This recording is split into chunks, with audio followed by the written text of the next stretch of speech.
Hey everybody. Okay, True Crime Live is, well, we still consider it Friday night, June 6th. Happy birthday to Marianne from Jean. Um, and Do you know the answer? keep Click Marianne's here son to. in your prayers and keep Captain Lee's dad in your prayers. That would be nice. Keep everybody in your prayers here. I'm sure everybody can use them. That'd be nice. All right, and you're going to listen and fall asleep. Okay. My son's on a cruise right now, Captain Lee. I talked to him earlier today. He's on a cruise to Bermuda. All right, my Ethan, okay, my senior. All right, that's their senior class trip, Captain Lee. Captain Lee, can you hear me?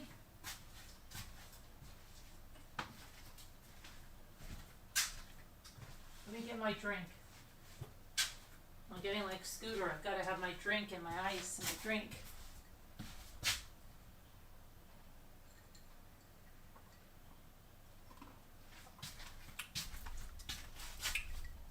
I'll be right there. We're going to talk about that manhunt. And, you know what?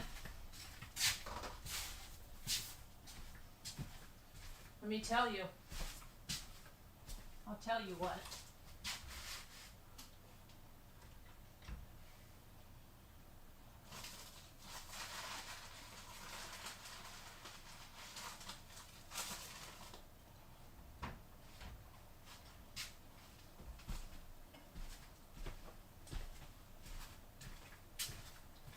I'll tell you that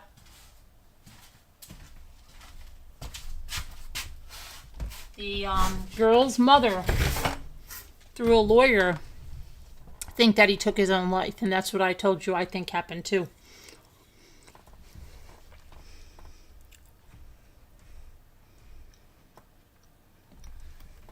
I wish you'd tell me what happened on your cruise.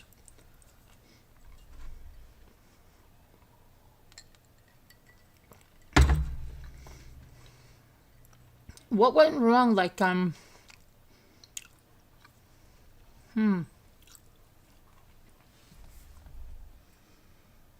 You'll have to tell us.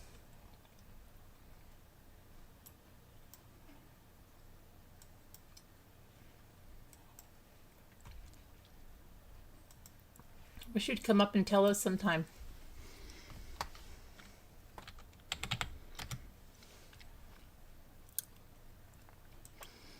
So first we're going to talk about that Travis Decker said that he had been searching. Let me see here. This is, what is this? Let's take a look at this, okay?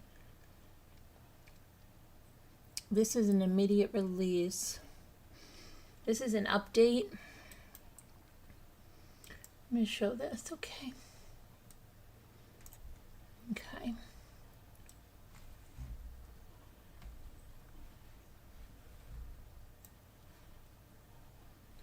Okay, so this was for immediate release from the Undersheriff Dan on 6/6/2025.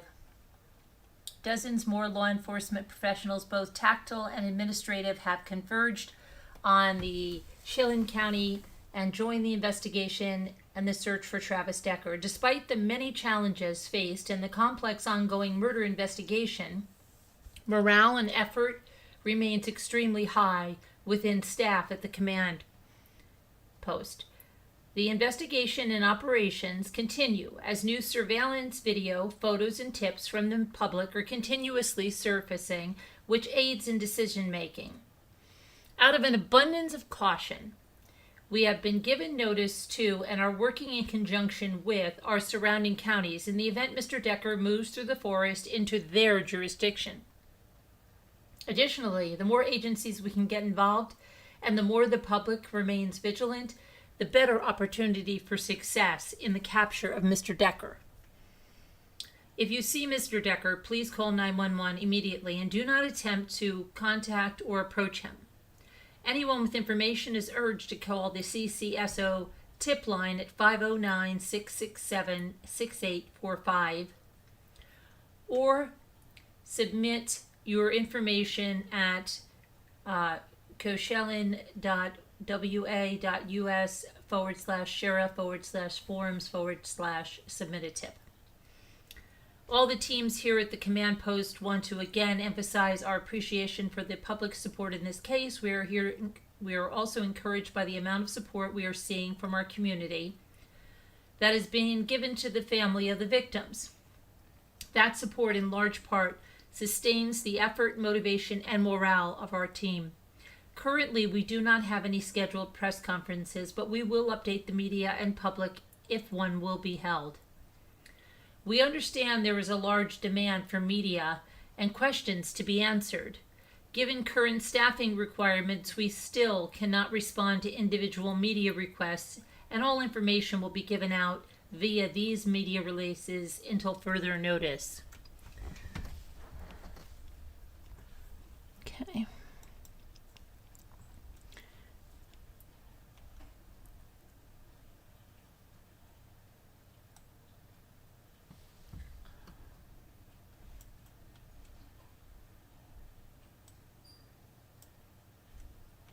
All right, let me see here now. All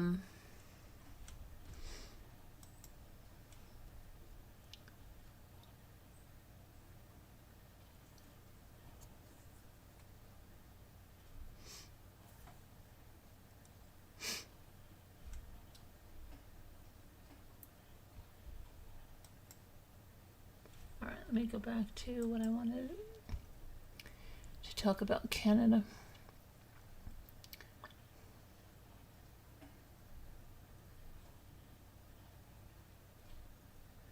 So, an affidavit that was filed with the federal warrant said that Decker he conducted multiple searches on May 26th that included how does a person move to Canada, how does someone relocate to Canada, and jobs in Canada. But despite that, okay, now we're going to shift gears because the lawyer for the mother of the 3 girls who police allege were killed by their dad thinks he died by taking his own life. But the attorney representing the mother of the 3 girls who police allege were killed by their father believes he is no longer alive as the manhunt for him goes into the 4th day, and I agree with that. Travis Decker, 32, was accused by police of killing Paitlin, 9, Evelyn, 8, and Olivia, 5, as they were found dead near the Rock Island campground in Chelan County, Washington on June 2nd. Officials believe the girls most likely died by asphyxiation. According to the Wenatchee police, Travis picked up the girls for a planned visitation on May 30th, and he was not at the scene and has been missing ever since. Police said in a statement at the time that Travis was homeless and living in his vehicle or at various hotels or motels or at campgrounds in the area. They also noted that he had prior military experience and they were unsure if he was armed. Travis probably, took his own life up there somewhere, the attorney Ariana Cozart, who represents the girl's mother, Whitney Decker, said. Since the discovery of the girl's body, the Chelan County Sheriff's Office, the agency leading the investigation, has been searching nearby counties for Travis and has executed several search warrants around the area and on his electronic devices.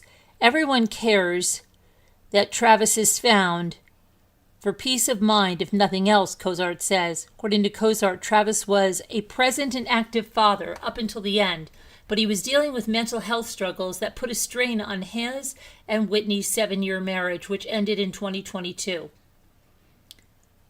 Although Travis was struggling with his own mental health, he was a good co-parent, always communicating frequently with Whitney up until Friday evening when the girls went missing. The attorney notes that Travis, who was an Army veteran, was seeking mental health care but was unable to obtain it. Travis's declining mental health began to affect his parenting, which led Whitney to limit Travis's visitation. per a September 2024 court filing. He's been granted visitations to visit his daughters for 3 hours on Fridays and 8 hours every other weekend, as long as he stayed in Wenatchee Valley, per the filing. He was not allowed or granted overnight visits. The schedule was only temporary due to the court process, Cozart said. After the girls were reported missing, the Washington State Parole issued an endangered missing person alert for the sisters, which doesn't send cell phone alerts like an Amber Alert, a move Whitney believes may have led to a different result. Whitney's so strong, she has repeatedly... she said repeatedly to law enforcement, "The thing I want most out of this situation is for this to be fixed, the Amber Alert system and the mental health resources for veterans." The attorney also noted that Travis was never violent with Whitney or the girls. Travis is wanted on charges of murder, kidnapping, and custodial interference. Anyone who has seen Travis, call 911 immediately. Do not attempt to approach him or call that tip line that I just gave you before, okay? Now, the mother made a video she made for Father's Day.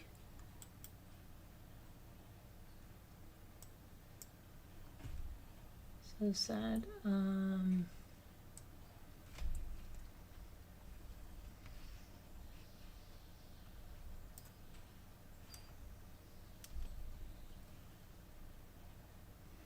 Before the tragic news surfaced that the girls were found dead and their father was suspected of killing them, their mother posted an online video tribute to her now missing ex-husband, who she claims was a very good parent despite his mental health struggles.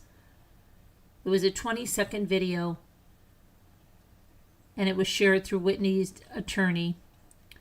The video is filled with a slideshow photo of Travis, Whitney, and their daughters, Paitlin, Evelyn, Olivia, 9, 8, and 5, with the song, while the song Happy plays. It's unclear exactly the video, which has a TikTok logo, was posted online since Whitney's account is now private. Travis is suspected of killing the girls, who were found dead on June 2nd near the Rock Island campground. According to the attorney representing Whitney, the couple was married for a little over 7 years. And his mental health struggles include his feelings of isolation, paranoia, and borderline personality disorder, which led to the crumbling of their marriage in 2022. He was an Army veteran. He was seeking mental health care, but he was unable to obtain it.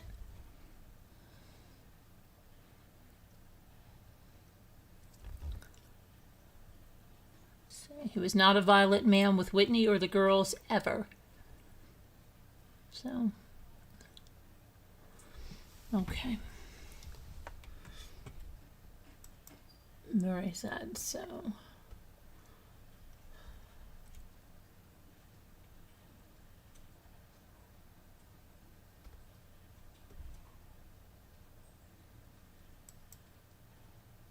Okay, let's go to Diddy now here.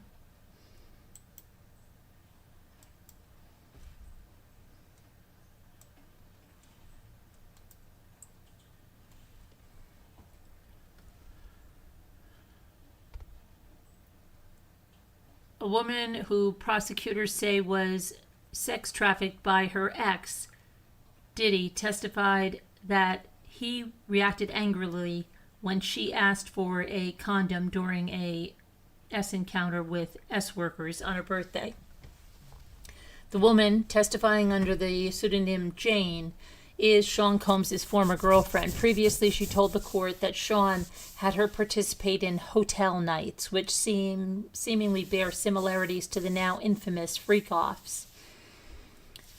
Recalling her birthday in 2023, Jane testified that Sean Combs took her out to dinner and seemed loving and sweet, but then she said he mentioned having a hotel night. I gulped, like something stuck in my throat. I just accepted it. Jane said she was surprised when 3 escorts, one after another, about whom she had not been told, it was even more invasive because it was my birthday, she said as she was on the stand, crying as her voice was shaking. At one point, she said she asked for a condom, to which he reacted with dirty looks. You better not ask for an effing condom. Eventually, she said one was used. Sean is charged with sex trafficking, racketeering, and transportation to engage in prostitution. He has pled not guilty. Okay, so there's something we were talking about. So now, but why aren't they talking more about that? What about these escorts? Where were they from? Who brought them there? I don't know.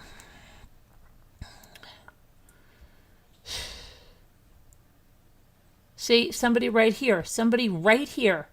I wonder if I know this lady because her name Freya. I know her Freya. She says, why is nobody talking about what he was actually charged with?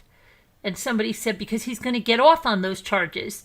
These celebrities, singers, and sports players have these wild parties all the time for a while now, and nothing's done. And a lot of these women weren't forced to be at the parties. They were out their own. I don't know. I don't know why they're not hammering down that stuff.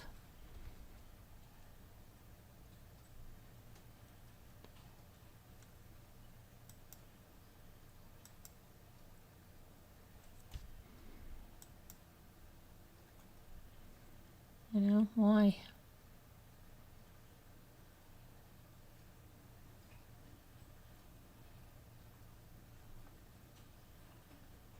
Crazy. Okay, let's see what else happened.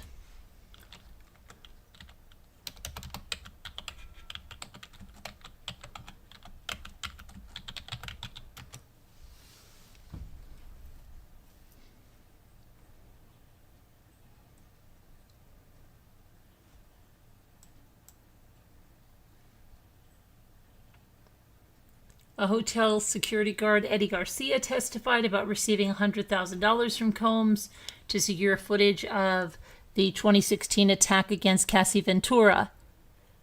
The 33-year-old security guard described the circumstances surrounding the transaction. He recalled receiving an initial telephone call from an agitated and stammering Combs who urgently sought to acquire the hotel's elevator footage showing him assaulting Cassie.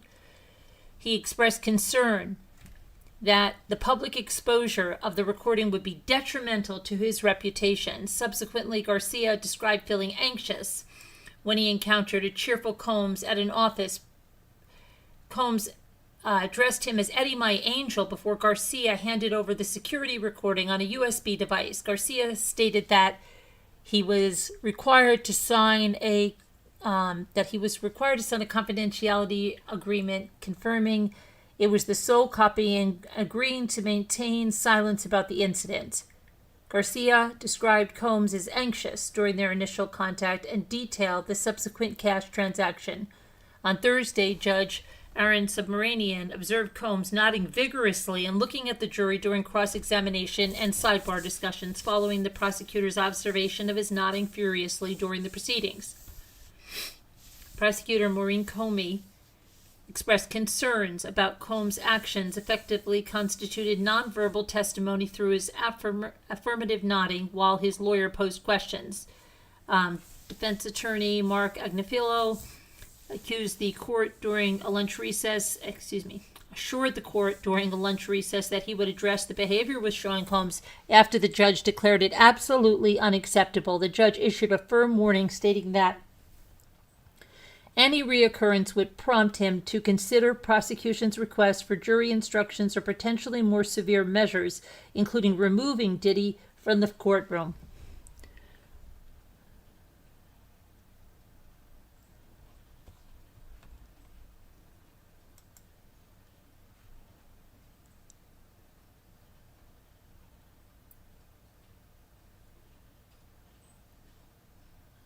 Okay, next. I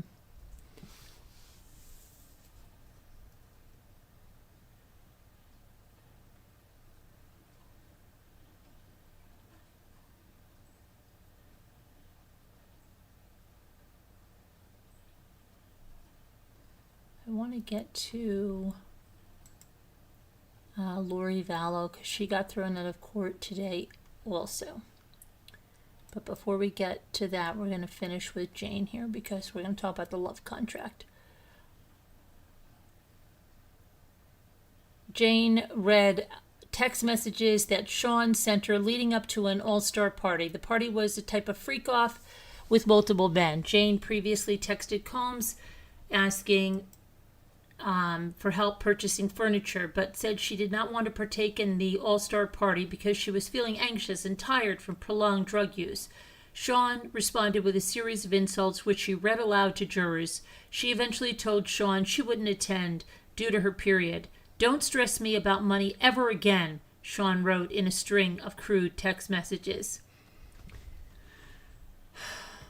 Let's see. She explained in fine details the sex acts that she felt obligated to participate in as Sean Combs flexed more psychological and financial control over her. She was in the middle of reading another long chain of text messages when someone in the courtroom sneezed. She didn't break stride. She gave a reflexive "bless you" before pressing on. Sean didn't just pay her rent, he also paid for her teeth because he didn't like them. He wanted me to go to this dentist and get new veneers. Combs' assistant, Christina Corian, made the appointment for Jane. Later, he referred to these gifts when Jane pushed back against his wishes. "Look at that roof over your head and that pretty smile," he said to her in a text when she didn't want to do debauchery, meaning a hotel night. Let's see. "He is still paying her rent," she said, even as she testifies against him. This is part of the verbal love contract that she and Sean Combs agreed to in 2023. The contract stipulated $10,000 a month payment to Jane and is a key feature of their relationship and how prosecutors allege that Combs wielded influence over her. Jane described how each time she saw him after the contract was agreed upon, she was forced to perform sex acts with other men. If she did not wish to participate, he would follow up with a threat. Okay, the jurors saw photos and images of Sean Combs and Jane on vacation in 2023. Sean Combs on a beach smiling, the couple posing cheerfully. It was supposedly a one-on-one trip to win Jane back after she tried to cool off their relationship. But shortly after arriving, Sean seemed bored and invited a male escort and a personal trainer to join them. "We had another one of those long nights," Jane told the jury, who did not know an escort would be joining them. At one point, she said she had sex for more than 24 hours. "It was just really painful. I was extremely sore at this point." She said she tried to distance herself from Sean Combs for a period in early 2023. He texted her, he called her, had his butler and assistant reach out to her, she testified. He eventually sent her a message saying that he would like to make up for her missed birthday by going on a lavish trip to reconnect. "I remember that's when Sean and I started opening communication again. We were bickering, but he was adamant that we should see each other, and I missed him as well, and I wanted to see him. I loved him." Let's see. A lawyer for Sean's ex-girlfriend alerted the judge that social media accounts and news outlets are attempting to reveal the anonymous witness identity as she testifies about Sean Combs' alleged abuse under the court-approved alias Jane. Attempts to out Jane threaten her safety and privacy, the lawyer said while the jury was out of the room, and the witness team is reaching out to those parties for the purpose of future enforcement. The judge asked the lawyer to send any information her team has regarding the issue. Jane outlined relationships that she and Sean had with other women while the two were dating. She said she began a relationship with Sean Combs on a trip to Miami and later Turks and Caicos in early 2021. She said that as time went on, 90% of their sex involved other men, as Combs made Jane perform in freak-offs, but that she still considered him her lover. Jurors looked at a text chain from November of 2021 after Jane returned from a 2-day freak-off that she said she thought was going to be a weekend away with Sean Combs, and saw he posted Instagram photos of another woman at his home gym. "This doesn't make me feel good at all," she wrote. "I see what I'm turning into in your eyes. You've been saying you miss me and want to see me, but you were lying. You just want the hotel shite." Sean responded with an expletive-filled voice message that thundered through the courtroom on replay. "You are effing nuts. So be sad. Go crazy. Go do whatever the F you want to do. It doesn't matter if I just finished effing her the other day." Jane says she developed urinary tract or yeast infections after nearly every freak-off. Her back and shoulders often hurt afterwards because she would be at the edge of a seat or the edge of a bed in the position that he liked. Combs would make Jane have sex with escorts in another freak-off before her previous UTIs had healed. It felt like burning and constant urination. Her pelvic area also hurt during freak-off, she testified, but she didn't feel comfortable complaining because he wanted her to stay positive. Jane said he would become upset, defensive, belittling, dismissive, or on multiple occasions when she suggested pausing the sessions. Sean sometimes ran out of cash as well as drugs during the freak-offs, these marathon freak-offs, according to the former girlfriend Jane and alleged sex trafficking victim testifying under the alias of Jane. Combs would pay escorts, and if the events ran long, he would have one of his employees bring more cash to the room, much like staff routinely supplied pill bottles full of illegal drugs. Prosecutors are hoping to underscore the amount of cash and illegal activity that flowed through a single night in one of Combs' freak-offs. The defense has painted the events as consensual parties. After Jane told that Combs that she did not want any more freak-offs, he promised her a night alone if she flew to New York City. While she waited for him in an SUV outside Trump International Hotel, she told the jury she noted one of the hotel rooms was lit up in red. I was like, wow, that's extremely obvious. The red light room. They heard testimony throughout the trial that Combs meticulously prepared hotel rooms for freak-offs with supplies and decorations, including mood lights. She previously testified that he liked red lighting for the freak-offs, which she said is exactly what was waiting for her in the red room in New York.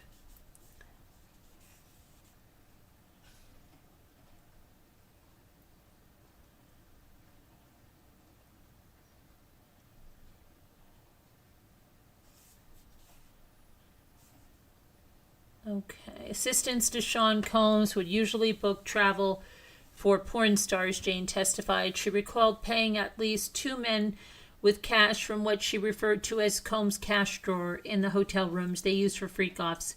One of the lower-level charges against Combs involves transporting men or women across state lines with intent that such individual engage in prostitution, language stemming from the 1910 legislation known as the Mann Act. Prosecutors have presented compelling evidence to meet the legal criteria for that charge. Combs' legal team has attacked this strategy as racially motivated, noting that the Mann Act was used to convict Jack Johnson, the first black heavyweight boxing champion, for fraternizing with white women. President Donald Trump posthumously pardoned Johnson in 2018. Okay. Jane testified that there was a network of prostitutes available for freak-offs, but she and Sean Combs eventually started recruiting porn stars to join the sessions. Jane, who was testifying under a pseudonym, said she reached out to at least 2 adult film stars, including one named Chef, because he worked as a private cook on the side. She said she began suggesting he hire porn stars rather than prostitutes so she could have sex with men she was familiar with rather than strangers. When Assistant U.S. Attorney Maureen Comey asked Jane why she acted cute and bubbly with a particular porn star, the witness replied, "Because he was familiar with me, because he felt like a safe option.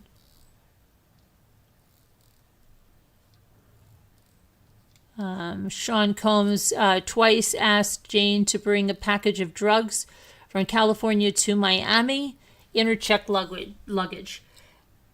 Jane testified she was uncomfortable with the idea, but a member of the staff told her that she often carried his drugs.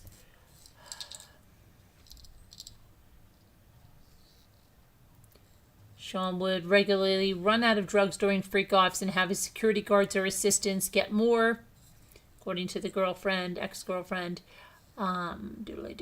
She said staff would show up at the hotel rooms with bottles full of ecstasy, cocaine, and a mixture of cannabis and tobacco. She said that she and Sean usually took stimulants, but a dealer named Guido would sometimes bring Xanax. You need something really heavy to knock you out. She said, I would take that after I put Sean to sleep.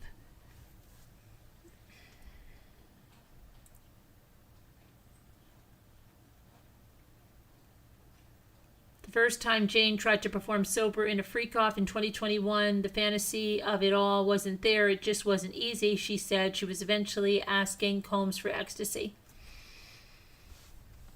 By 2023, Jane testified she was concerned for Sean's health and got him to promise to take a month off from drugs. He agreed if they could have one last sobriety party. The couple booked a hotel room in a Beverly Hills hotel where Jane struggled without drugs to perform sex for 12 to 18 hours. After having sex with 2 male escorts, she began throwing up. Sean came in and I told him I'd just thrown up and he was like, that's good. Then you'll feel better. Let's go, because the guy is here. The third guy.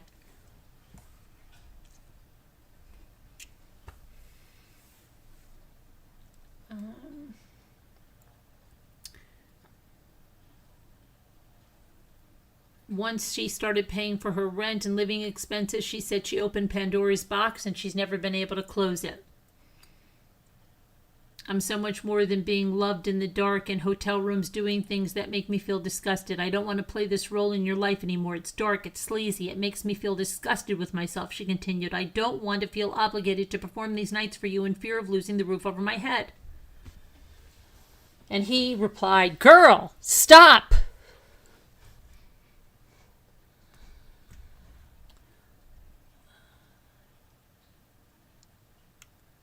Eventually, Sean Combs only wanted to have sex with Jane after she had spent hours with a male prostitute.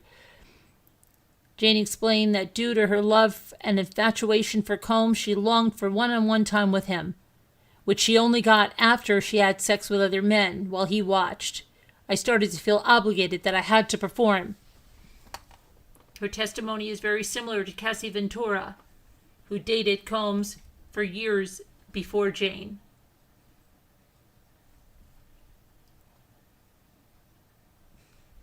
And look at this, his mother going into the courtroom every day to hear this stuff. Can you even imagine?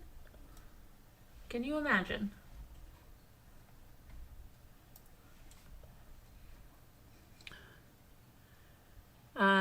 Jane recalled crying at least twice during freak-offs with Sean and male escorts, once during a group session at the Waldorf in Beverly Hills when Combs seemed offended. He said, "Are you crying?"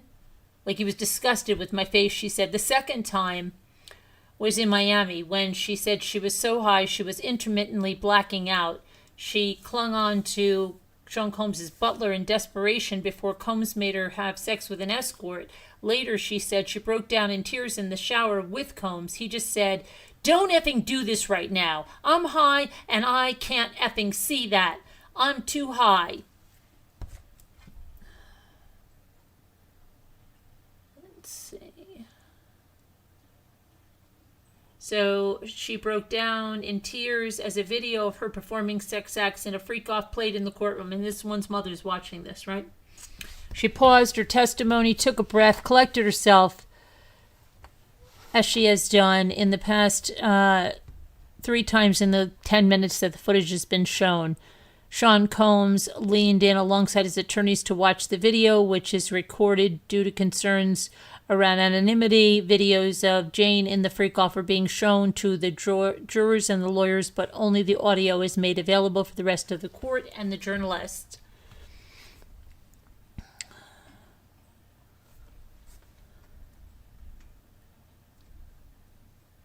She said he wanted me to be wild and sexual.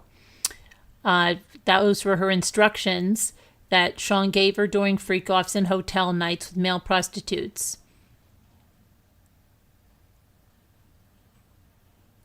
Let's see. She said that she asked the male prostitutes to use condoms on multiple occasions, but she said she eventually stopped trying because Sean preferred her to have unprotected. He did not want to see the condom when watching, she testified. Jane told jurors the freak-offs would typically last 24 to 30 hours. Combs would watch her and the escorts perform acts while he took care of himself.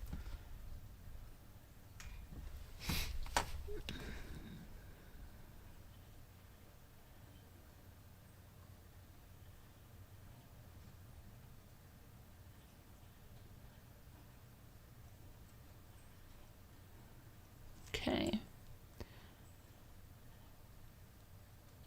Jane's identity is being kept secret due to the serious and graphic nature of her upcoming testimony, which we heard just now, while prosecutors previewed during their opening statements last month. Okay, so that's what we got. He's still paying her rent.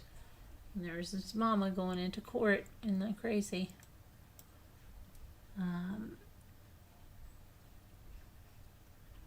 What's going on here? Okay. Video reel. Yeah, video reel. We've got more watching than that. Eddie has more than people views. Okay, I'm being modest with those numbers, as you all know. What do we talk about? Scooter spaghetti since she's here. Scooter said spaghetti since she's here. Anyone know what I can do with this segment? Okay, so yeah, we've got all that, and let's see what else is going on.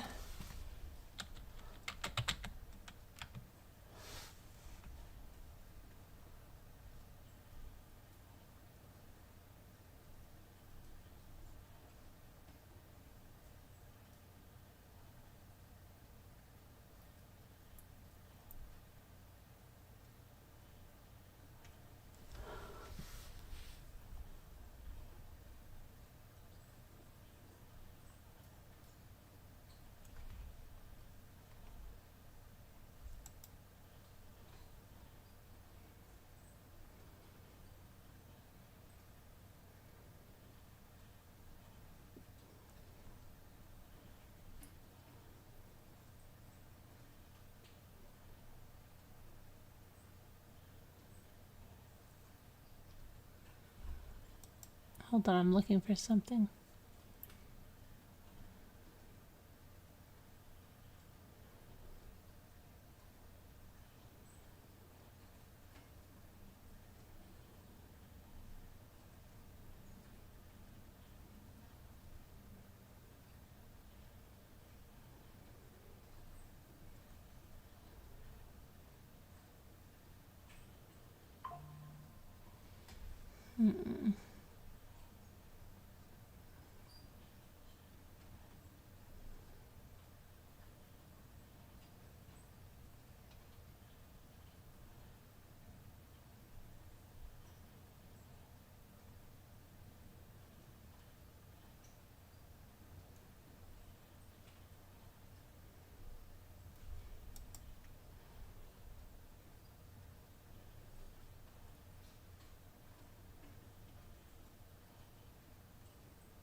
Can we look at this? Let me just see something.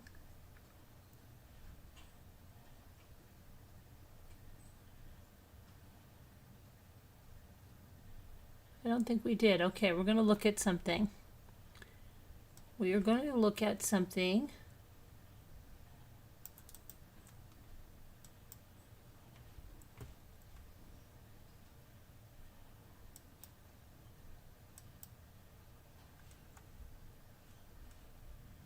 Okay.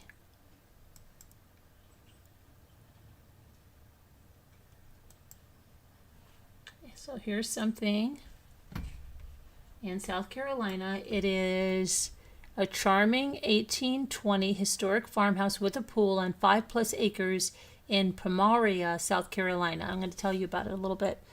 It is a timeless southern charm in a beautifully restored 4-bedroom, 2.5-bath farmhouse with a pool nestled on more than 5+ acres in the heart of South Carolina, built in 1820 and thoughtfully restored and updated. The one-of-a-kind home features high ceilings, original shiplap walls, heart pine floors, a mix of wood-burning and gas fireplaces that capture warmth and character of a bygone era.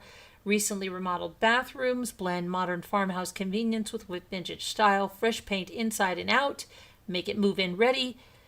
Step outside, enjoy the view from one of 4 inviting porches, or entertain beside your private in-ground pool. Perfect for relaxing under Carolina skies. Partially fenced acreage is perfect for a hobby farm or a homestead with ample room for a garden, animals, or quiet living.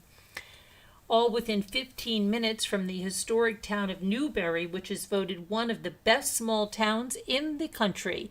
Less than 30 minutes from beautiful Lake Murray, and 30 minutes from downtown Columbia and Columbia International Airport. So it says whether you're looking for a forever home or a peaceful weekend retreat or an investment, this gem has it all. Let's see.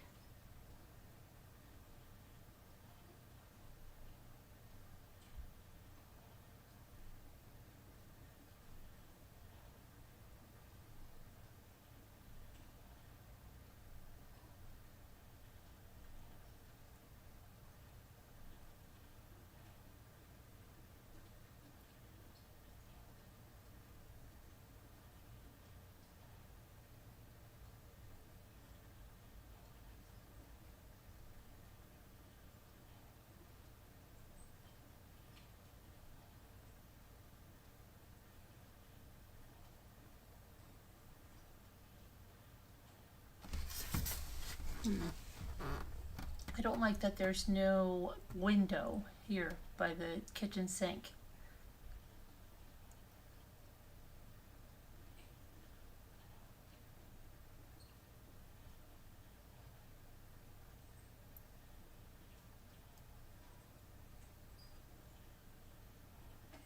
Well, there's no window at all in the kitchen.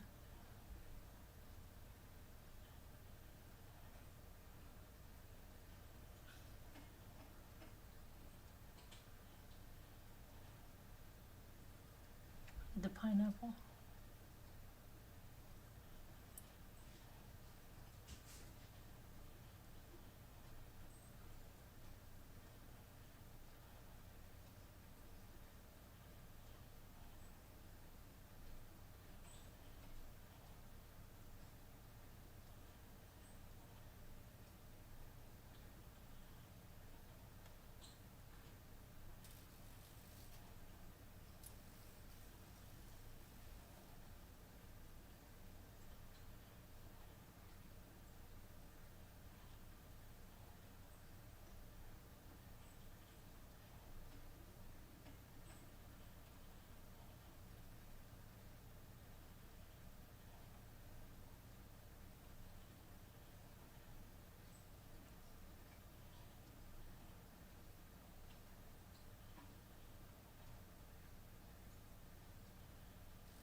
Lots of fireplaces, all right.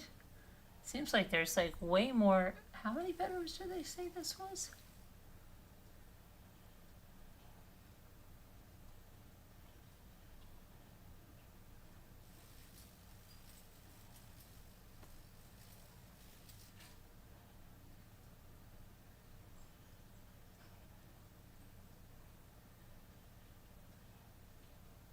A little pool house or something?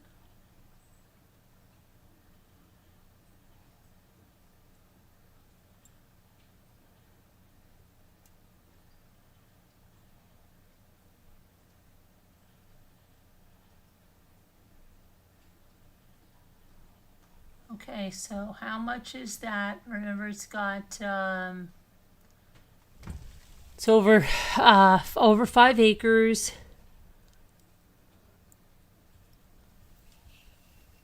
How much is that?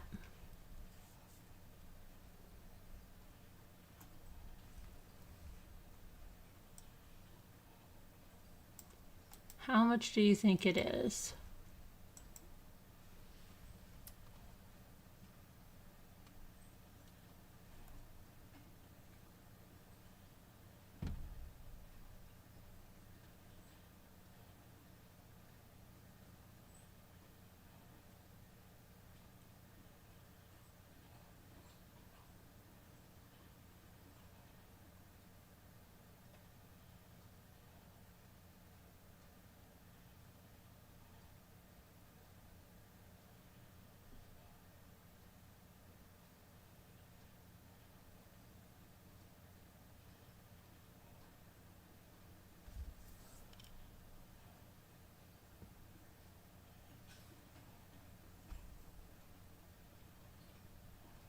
Cami says 3.2 million.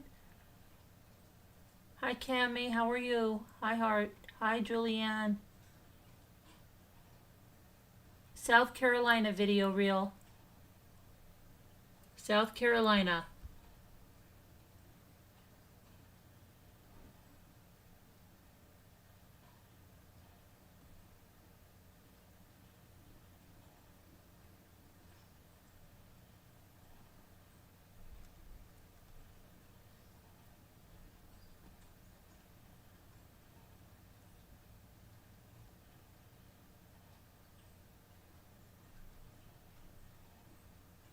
Hi Cami. So Cami said 3.2 million. Come on now. Julianne, Heart Made Wise, let's go.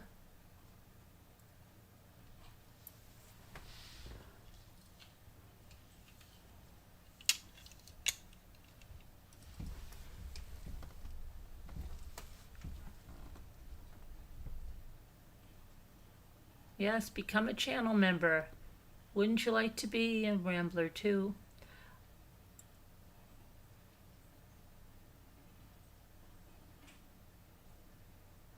Video reel. Julianne. Heart Made Wise. Gail says $360. Well, that would be something, wouldn't it be? Doodly doodly doo. Big pool, dirty rooms. You thought the rooms were dirty, video reel? Where are the rooms dirty? They don't look dirty to me. 8 million. Okay, Heart, anything from you? I'm going to put the answer. There's the answer. There's the answer. There's the answer. Where are the rooms dirty, video? They're not dirty at all.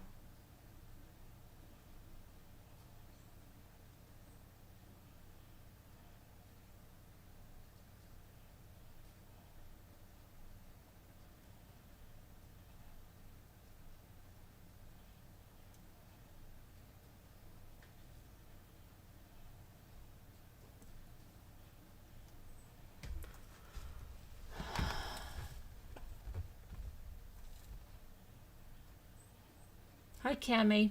It's a good price, right, Cami? It seems like it, doesn't it? Let's buy it, Julianne says. I'm for it, Julianne. I'm down. I'm down.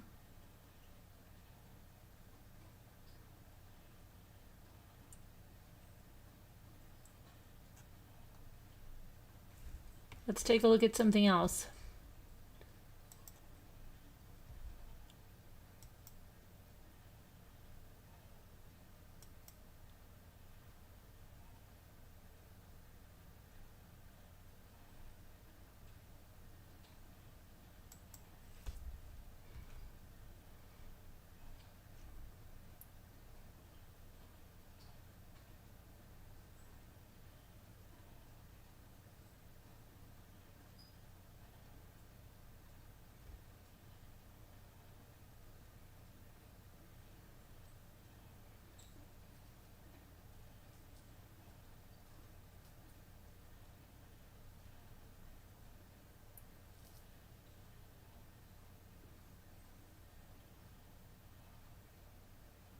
You want to see a perfect hideaway in historic downtown Charleston?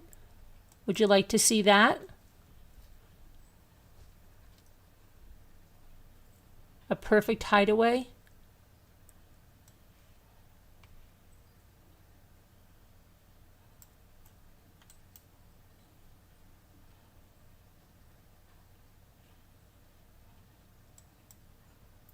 I had a dream.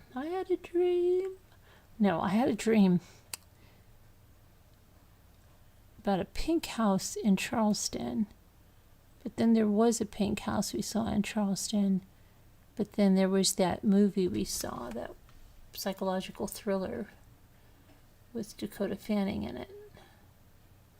Okay. Hold on, let me see if I can get this. Here we are. Okay, you ready? This is a historic hideaway in downtown Charleston, okay?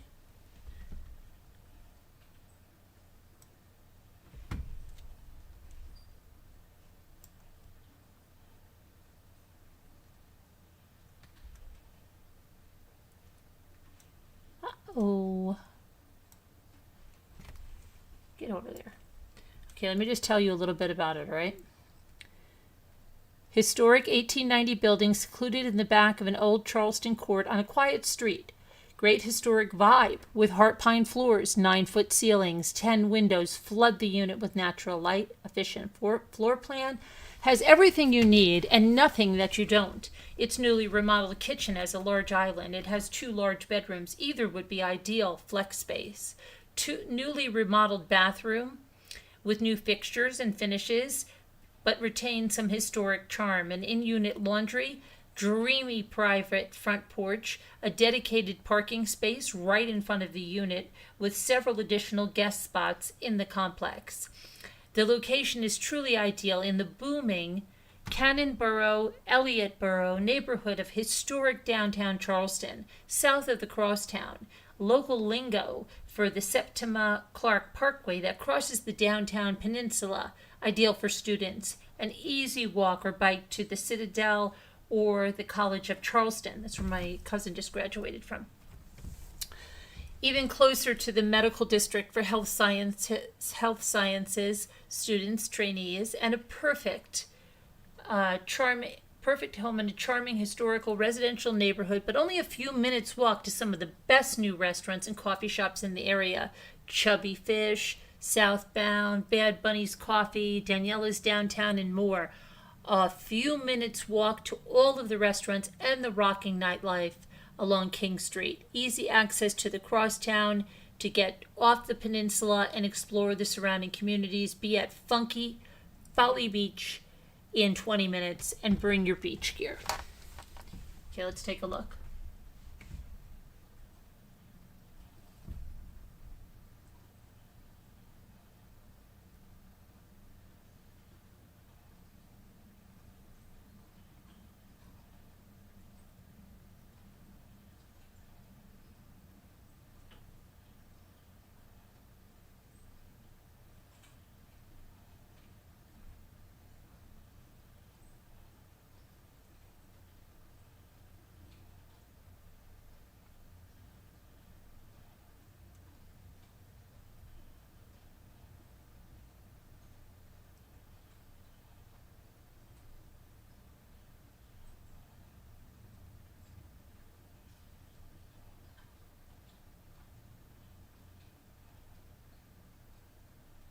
Everything you need and nothing you don't.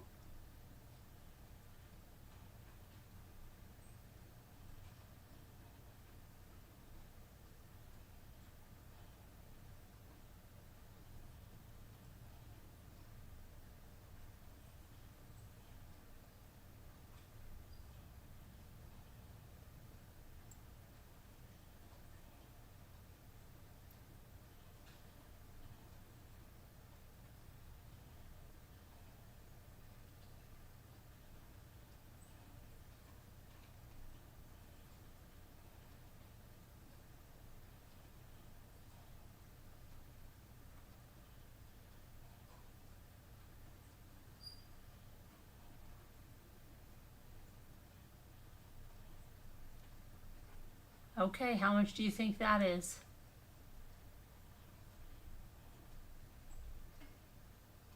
Downtown Charleston. Bring your beach gear. Hold on, let me get...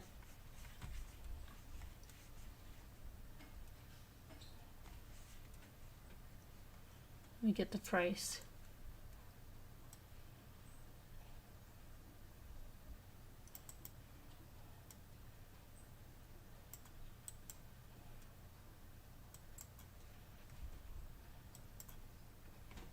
All right, let's see.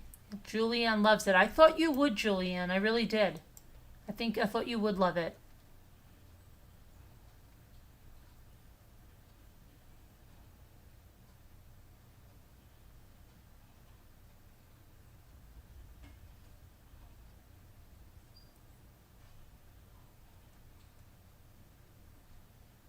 What do you think it costs, Julianne?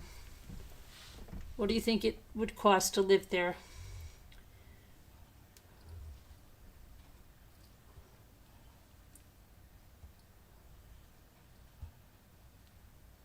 Come on now, people. Don't be shy. Don't be shy.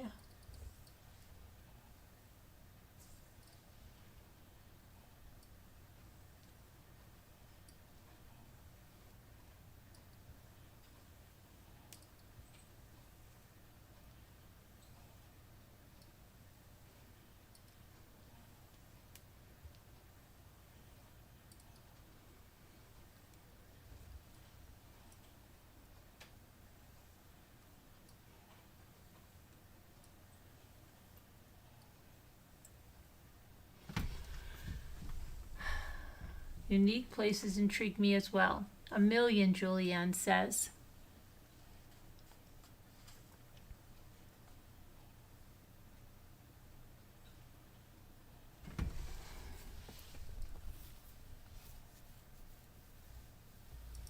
Come on.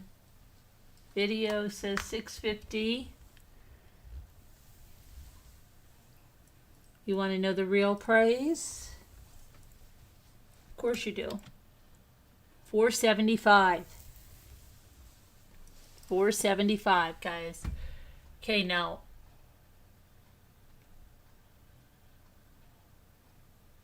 Hi, Murder of Crows. How are you?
You want to see something really spectacular?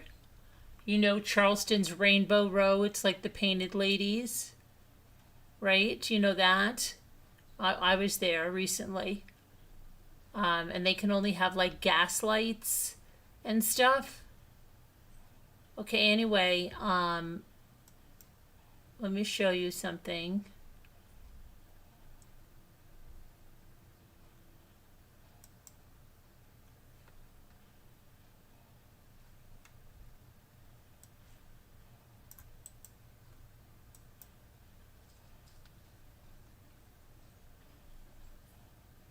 Going to show you something.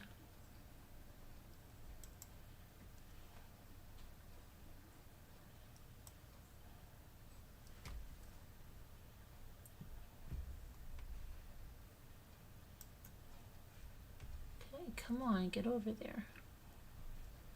All right, let me just tell you about this, all right?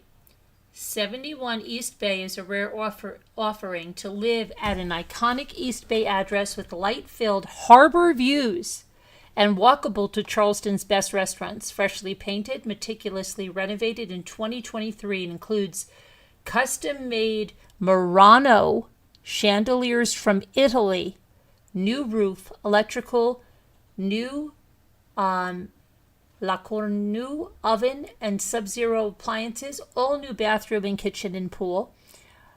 Highlights of the home include a beautiful pool, a gazebo, 2 primary walk-in closets, a luxe laundry room with a wet bar, custom tile floor-to-ceiling windows in the primary with a balcony to enjoy the harbor breeze, and coffee from the formal living room and sunroom for additional enjoyment and entertainment. Proposed rooftop plans are available. City approval is required. Both guest rooms have an ensuite bathroom and additional living room on the 3rd floor that could also be used as a 4th flex bedroom. Across the street is a large public park along the harbor with a dedicated dog play area, tennis courts, playground, basketball courts, green space, and community center. In addition, the home is just steps to the Charleston Yacht Club, the Battery and White Point Gardens, as well as the popular fine dining and shopping on Broad and East Bay streets. There is potential to lease dedicated parking spots from the city lot across the street located at High Ground. 2 city parking permits included with the sale of the house. Don't miss your chance to live in a turnkey, lock and leave, and low maintenance property situated in the heart of everything magical that Charleston has to offer. Built as a commercial building before 1900, the 3-story masonry structure was converted into a residence for Mrs. Nicholas Roosevelt, circa 1930, by architect Albert Simmons. Okay, let's take a look at this.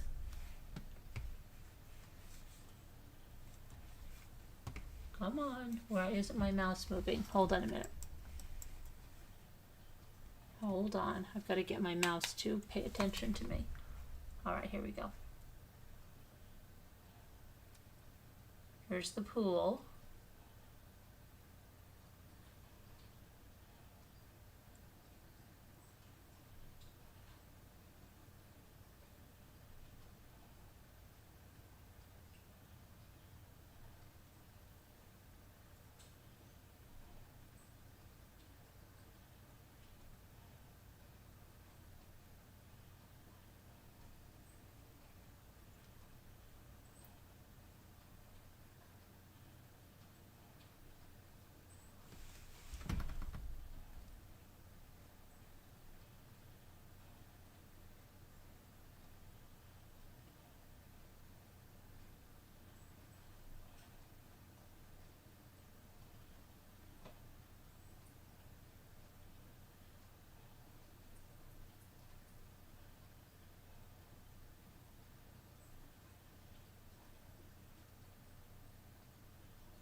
Interesting.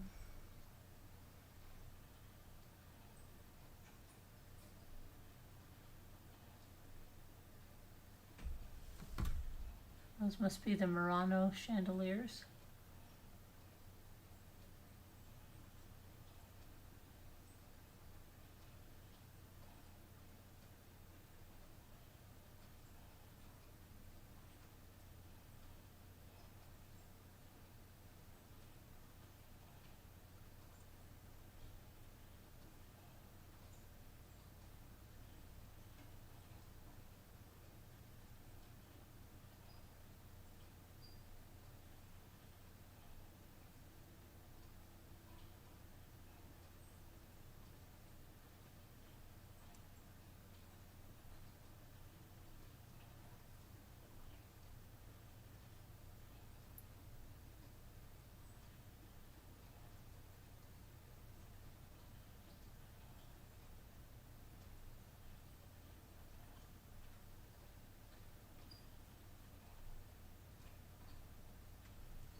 Look how close they are to the harbor there.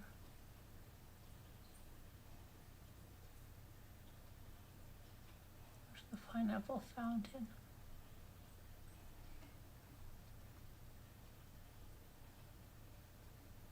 Okay, how much is that? How much is that?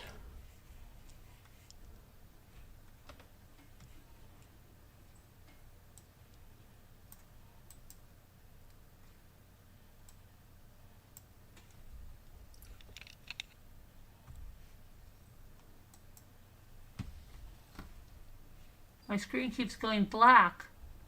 Why? I don't know what's going on.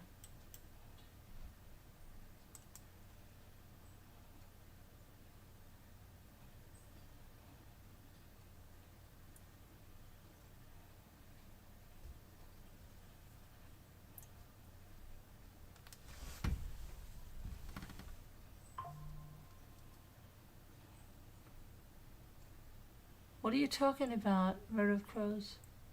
I mean, video.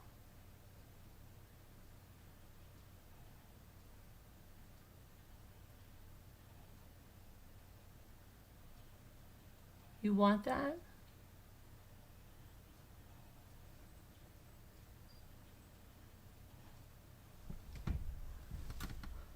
$1 million, you say, Julianne? Does anybody else want to take a guess? Anybody? Anybody? Murder Crows? Video? Nobody. None of you want to say anything?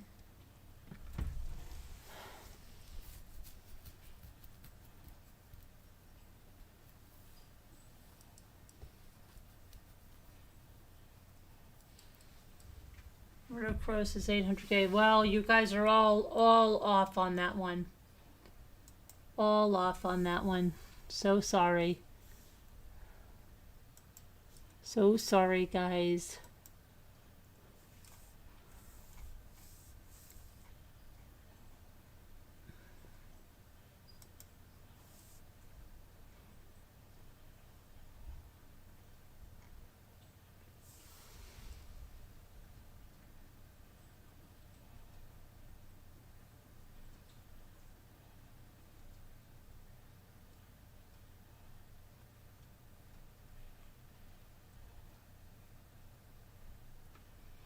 Okay, here's something.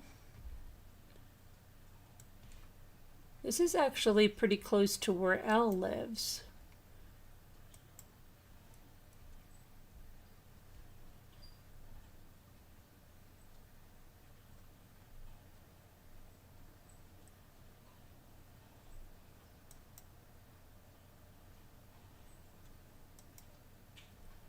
All right, let me get this over here.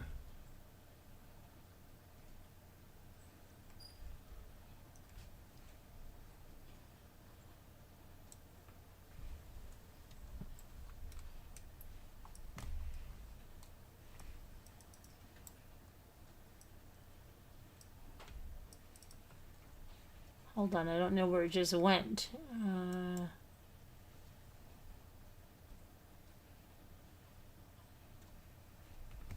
Where did you just go, you little silly? Oh, let me try this again.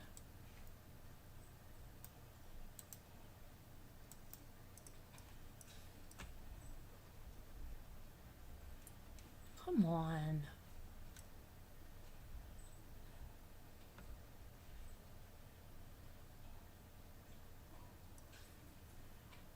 Oh my goodness, what is going on here?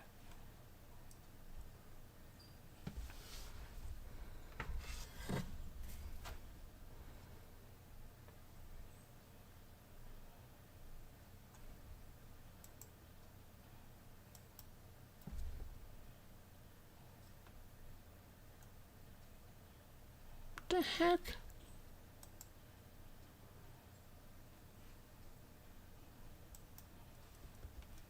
Oh, I know why. Hold on.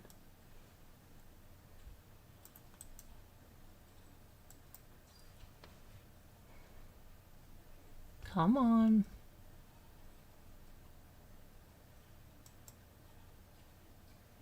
Here we go.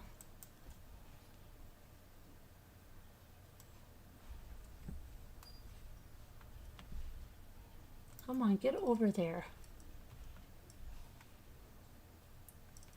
Okay, so this is a beautifully preserved home. It offers a blend of historic character, modern updates, original hardwood floors, doors, tall ceilings, arched entries, 2 fireplaces, custom built-in hutch showcases its timeless charm, while the updated kitchen, newly added second bathroom provide everyday comfort. Major improvements include HVAC, well tank, handrails, deck, gutters, windows, roof, foundation, stucco. Enjoy relaxing on the spacious covered front porch or cooking out on the large back deck. Perfect for entertaining. Walk-in basement offers great storage and workshop space. A detached 2-car garage adds storage and functionality. Located minutes from I-77, quick access to Rock Hill, Fort Mill, and Charlotte. Updated without losing its charm. This is a rare gem.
Okay, how much is it?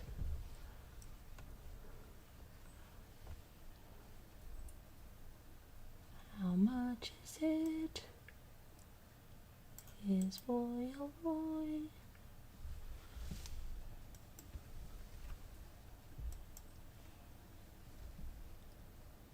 How much is it?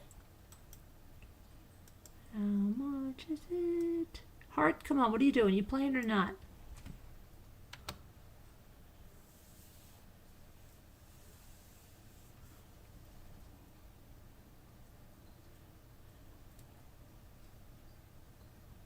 Heart made boy.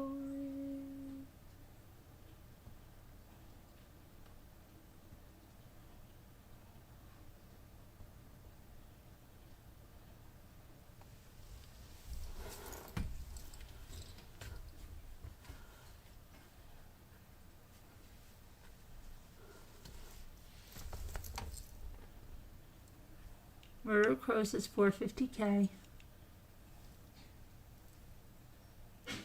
Anybody else? Anybody else?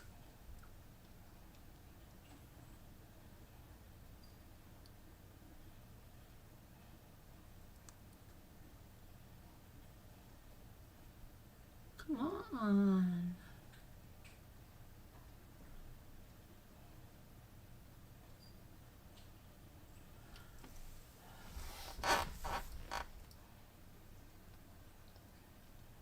There's 8,000 people watching. What's going on? Why aren't you guys playing more? 8,000 people? Come on. It's 400,000. Very good, Jonathan. You did a great job. Good, Judith. That's terrific, Eleanor. Wonderful. You guys are great at this. I think we go to word cookies now because Philomena wants to do word cookies, so we're going to do word cookies. Thank you for becoming a new member, Philomena. We appreciate you. Thank you for becoming a Detective Rambler.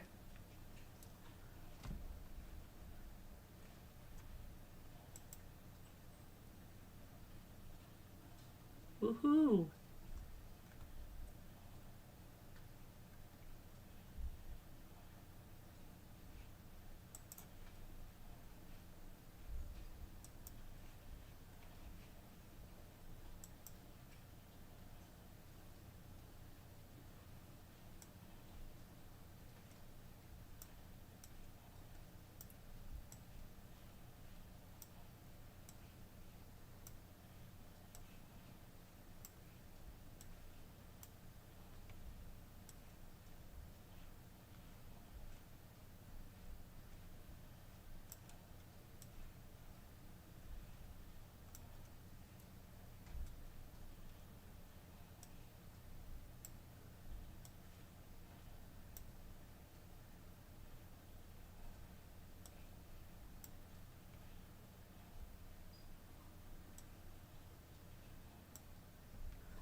What video reel?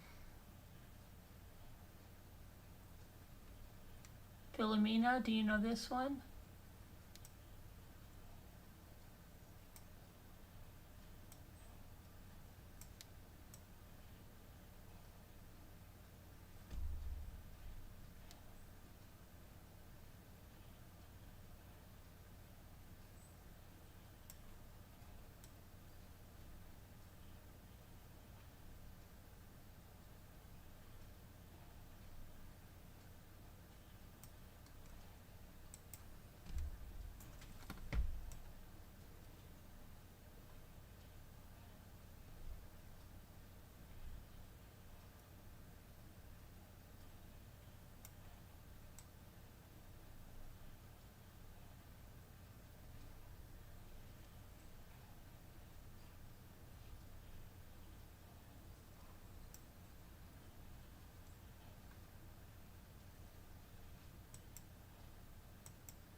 Okay, guys, I gotta go to bed. I gotta get up and do that present for my aunt. It was a pleasure playing and talking to you and tonight.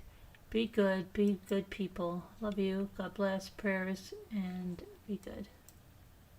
Thank you for watching.